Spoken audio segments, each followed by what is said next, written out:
Your mission, should you choose to accept it, is to rank all 7 Mission Impossible films. Here we go.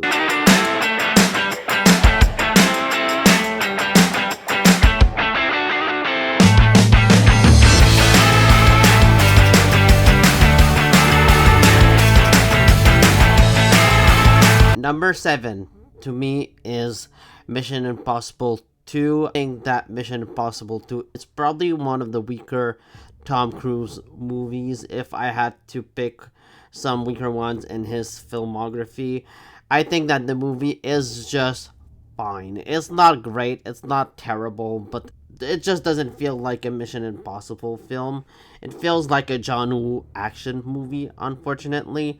And I don't think that it has really all that memorable action scenes compared to the later installments of the franchise. The story is messy, the villain is boring. I never remember the villain in this film, and I don't like the love triangle. I just don't think that this movie should have been called Mission Impossible. To me, Mission Impossible 2 is the worst one. Number 6 is Mission Impossible 1. Mission Impossible 1 is really exhilarating. It's really suspenseful. It's much more of a spy thriller than an action movie compared to the recent Mission Impossible movies. I really like the work of Brian De Palma here. He was a terrific choice for the movie. I love Tom Cruise in the film. The only actor that I don't like in the movie, to be honest, is Jon Voight. I don't like Jon Voight as an actor and as a person, so it's hard for me to like his performances. But other than Jon Voight, I think that this movie rules. It's got some really intense action scenes. One of the most famous Tom Cruise scenes is where he's dangling from a rope and he lands almost on the floor, but we stop him in midair. That scene is just really intense. It's super well done. And like the movie keeps you guessing as well. It gives you enough information to not be lost, and it's just a really smart thriller. It's really great stuff. The ending train scene is a lot of fun. I love Cruise's delivery line of red light, green light, and then there's this huge explosion, and then Tom Cruise gets blown to safety in this awesome 90s fashion. Just really an entertaining film. I really enjoy Mission Impossible 1. Number 5 is Mission Impossible 3. Mission Impossible 3, I think, is a really entertaining movie. It's got great performances, great action sequences, and I do think that it's one of J.J. Abrams' better directed films. And I love the villain. I think that Philip Seymour Hoffman is just a great villain of the franchise. I really dig the romance between Tom Cruise and Michelle Monaghan in this movie. I think that they're really good together. I like their chemistry. Like the romance doesn't really like detract from the action, which typically happens in these type of movies. Here, I think the movie is fun, it's entertaining, it's got some great action sequences.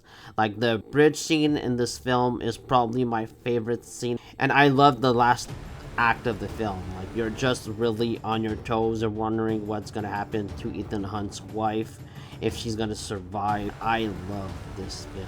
Number 4 is Dead Reckoning. I really enjoy this movie. It's a bit of a mess. The story doesn't really make a lot of sense, especially with like Gabriel's character. I don't think that he was completed in the movie, to be honest with you, and he is really a boring villain. Like not as boring as the villain in the second Mission Impossible film, but he is quite boring. The AI thing was just enough. And I love the action in this movie. The action in Dead Reckoning is insane. And there's a lot of gags.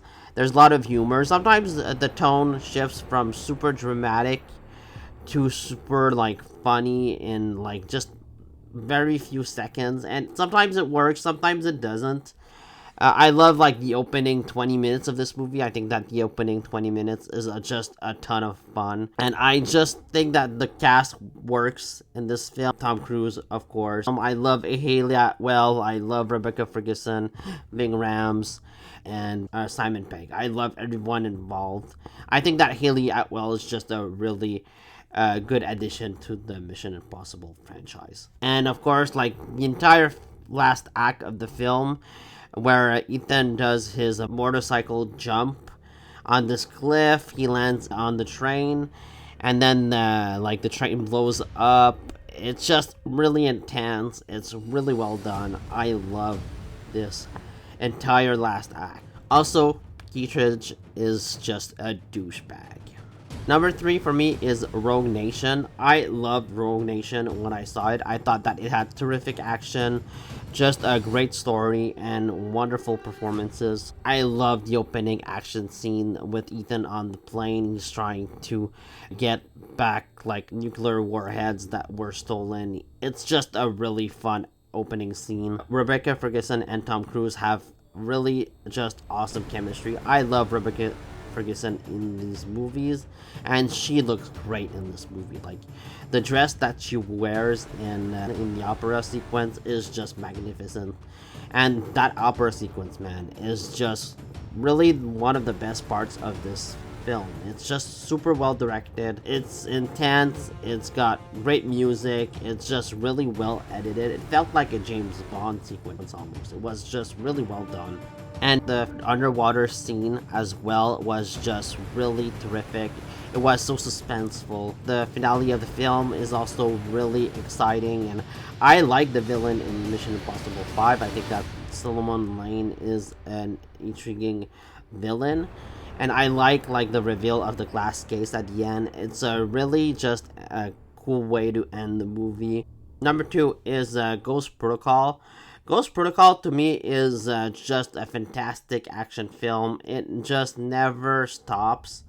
It is relentless. There is not one boring moment in this film, and I think that this movie has the best team of the franchise. It's got like Tom Cruise, Simon Pegg, Paula Patton. I just love Paula Patton in this movie, and Jeremy Renner as Brent. And I really liked Jeremy Renner in the Mission Impossible 4 and 5.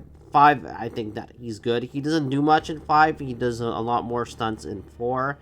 And I thought that he had a good chemistry with like Tom Cruise and the rest of the team. I love this team. I think it's the best team of the franchise. And yeah, Ghost Protocol was really super well directed by Brad Bird. It's got amazing action sequences, like the scene in Dubai, man, where he climbs up the world's tallest tower is just super well filmed. It's exhilarating. It's one of the best action scenes I've ever seen. It's just really terrific. And I love the rest of the film as well, that takes place in India, and they're just there to stop this criminal. He wants to destroy the world. It's just really an entertaining movie, and I'm sad that we don't see Paula Patton more in these movies. I kind of wish that they brought her back after this, because I was really a big fan of her in this film. Mission accomplished, and then he just pushes the button. I love that. My number 1 Mission Impossible movie, you probably guessed it by now, is Fallout. Fallout is just a fantastic film. It's got amazing action, terrific thrills, and just a great sense of urgency. The stakes are high, and Cavill here makes a great villain. He is probably my favorite villain of the franchise. He is just wonderful. I love all the action sequences in this film. Like the bathroom brawl scene is absolutely fabulous. It's just so well done, and I like the many twists and turns in Fallout. It never stops, and the finale of the film is just really fantastic. It is amazing. The finale of Fallout is probably my favorite finale of the entire Mission Impossible franchise. The stakes are incredibly high. Like from the moment they arrive on Kashmir, it is just like a suspenseful thrill ride, and I love this theme. I love these characters. The way they try to stop Henry Cavill's character is just really suspenseful stuff. The helicopter change scene is wonderful. Fallout is my favorite Mission Impossible film. Let me know what your Mission Impossible rankings are down in comments below. Please like, comment, subscribe, and see you next time.